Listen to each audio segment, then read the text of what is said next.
Sandy Walsh debut memakai jersey merah putih saat FIFA Matchday. Simon McManamy jadi pelatih pertama yang kontak Sandy Walsh. Aji Santoso janji lepas Marcelino Ferdinand jika diminati klub luar negeri. Indra Safri beberkan alasan Shane Patinama belum jalani sumpah WNI.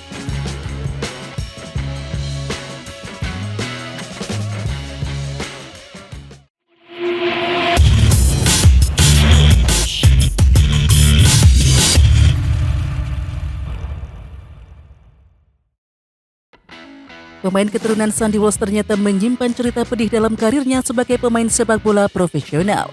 Ia mengakui sempat ingin menyerah serta takut tidak dinaturalisasi untuk memperkuat timnas Indonesia. Sandy Walsh adalah pemain yang lahir di Belgia. Ia pernah menimba ilmu di Anderlecht dan KRC Genk. Akan tetapi karir Sandy Walsh tidak semulus apa yang dibayangkan. Pasalnya Sandy Walsh sempat tidak memiliki klub setelah dilepas oleh Zulte Waregem. 3 tahun lalu karir saya menurun. Saya tidak punya klub selama 4 bulan dan itu sangat berat. Saya juga tidak berhubungan dengan Indonesia, ucap Sandy Walsh. Sandy Walsh mengakui bahwa ia sempat berpikir untuk menyerah. Beruntung tawaran dari Kevin McClelland datang dan ia tidak berpikir panjang untuk menerimanya. Performanya semakin menanjak dan akhirnya ia terhubung dengan Indonesia. Singkat cerita, Sinteyong juga ingin Sandy Walsh tampil di timnas Indonesia. Alhasil PSSI bergerak untuk mengurus naturalisasi pemain ini yang sempat tertunda. Saat ini Sandy Walsh sudah bisa membela timnas Indonesia karena sudah mengantongi status WNI dan pindah federasi ke PSSI. Sayangnya, ia gagal debut di Piala AFF 2022 karena terhalang izin klub. Besar kemungkinan Sandy Walsh akan debut memakai jersey merah putih saat FIFA Matchday yang akan digelar pada Maret 2023 mendatang. Perjuangan Sandy Walsh untuk bisa mendapatkan paspor Indonesia tidak mudah. Pemain yang kini berkarir di Kevin McClelland ini harus menunggu dalam waktu lama sekitar 7 tahun. Berawal dirinya dikontak oleh ex-pelatih timnas Indonesia Simon McManamy. Mulai dari situ, Sandy Walsh akhirnya memutuskan untuk mengunjungi Indonesia demi bertemu pelatih dan PSSI untuk mengurusi proses naturalisasi. Akan tetapi naturalisasi Sandy Walsh mengalami kebuntuan karena Simon McManamy dipecat, sedangkan PSSI melakukan pergantian pengurus. Untungnya Sandy Walsh punya kesabaran lebih. Singkat cerita, ia pun dilirik oleh Sinteyong untuk dinaturalisasi demi memperkuat timnas Indonesia. Pelatih Persebaya Surabaya Aji Santoso memberikan dukungan kepada Marcelino Ferdinand. Aji Santoso janji akan melepas sang pemain jika ada tim luar negeri yang berminat memakai jasanya. Kita tahu Marcel masih sangat muda. Saya sangat support. Kalau ada tim luar negeri yang menginginkan Marcel, mudah-mudahan nanti ada.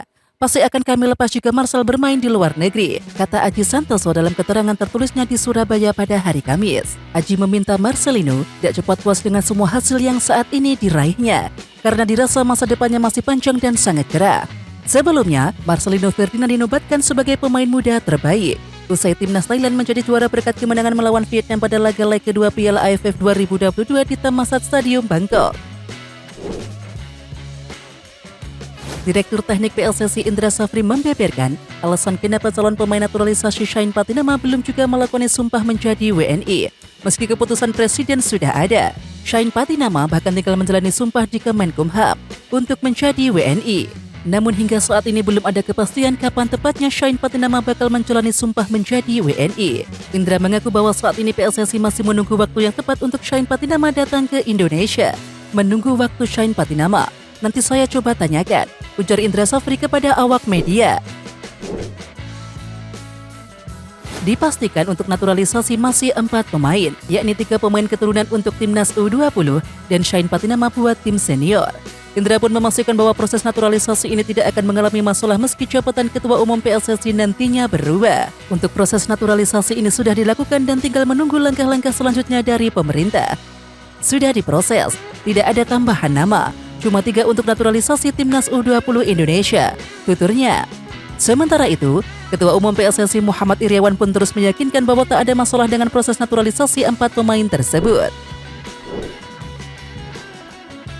Direktur Teknik PSSI Indra Safri saat ditanya terkait kapan rencana persiapan timnas U20 Indonesia untuk Piala Asia U20 2023, Indra Safri mengatakan belum ada keputusan kapan Sinteyong kembali bekerja untuk mempersiapkan skuad Garuda Nusantara. Selain itu, mantan pelatih timnas U23 Indonesia itu mengaku bahwa Sinteyong masih ada evaluasi terlebih dahulu terkait dengan hasil Piala AFF 2022. Indra Safri mengatakan bahwa kesimpulan dari hasil evaluasi Sinteyong akan segera diberikan ke Ketua Umum PSSI dan anggota Komite Eksekutif. Kemudian seusai dievaluasi, Sinteyong bisa menukangi timnas U20 Indonesia. Komentator sepak bola Justinus Laksana menyebut Erick Thohir menjadi sosok yang paling tepat untuk menduduki kursi Ketua Umum PSSI periode 2023-2027. Justin menyebut salah satu hal yang paling penting dibenahi oleh Erick Thohir ketika menjabat sebagai Ketua Umum PSSI nantinya, yakni membangun fondasi yang kuat dengan pembinaan dari usia dini. Menurutnya, sejauh ini pembinaan yang dilakukan PSSI di tataran usia muda tidak berjalan dengan baik. Misalnya Garuda Select. Di negara maju juga ada macam Garuda Select itu karena federasinya sudah benar. Ujarnya, diketahui para pemain dari Garuda Select tak dirilik oleh timnas. Hal itu pun menjadi pertanyaan di tengah masyarakat. Sandy Walsh tidak masuk skuad timnas Indonesia di Piala AFF 2022. Menurut Sandy Walsh, semua sudah diusahakan oleh Sinteyong dan juga Kevin McKellen agar bisa menemukan titik yang bisa membuatnya bermain di Piala AFF 2022. Hasilnya, Sandy bisa bermain paling tidak di 3 laga babak fase grup Piala AFF 2022. Meski begitu, buat Sinteyong keputusan itu tidaklah cukup. Pelatih asal Korea Selatan itu meminta Sandy bermain di semifinal. McLaren mengkonfirmasi tidak mungkin saya gabung timnas Indonesia. Anda terlalu penting, kami butuh kamu. Sandy Walsh menirukan ucapan pelatih Kevin McKellen. Pesan tersebut lalu disampaikan ke Sinteyong. Dan pelatih asal Korea Selatan tersebut memutuskan untuk tidak membawa Sandy Walsh sekalian. Sinteyong merasa tidak memerlukan pemain yang hanya bisa bermain di 3 laga grup awal saja, yang di atas kertas sudah bisa dimenangkan. Menurut Gianni Infantino, ada potensi yang sangat besar dari turnamen antar negara Asia Tenggara ini karena disaksikan ratusan juta penonton. 3 alasan yang membuat timnas Indonesia mendapatkan keuntungan apabila Piala AFF masuk kalender FIFA. Yang pertama adalah peluang perbaiki peringkat FIFA. Jika Piala AFF 2022 masuk dalam agenda FIFA, maka timnas Indonesia berpeluang besar untuk semakin memperbaiki peringkatnya di ranking FIFA. Kemudian yang kedua, jadwal laga internasional sinkron. Potensi penyelenggaraan kompetisi yang bertabrakan dengan jadwal internasional bisa lebih diminimalisir. Kemudian yang ketiga, mudah panggil pemain di luar negeri. Jika Piala AFF diakui dan dimasukkan dalam kalender FIFA, maka timnas Indonesia juga bisa dengan mudah memanggil para pemainnya yang berkarir di luar negeri.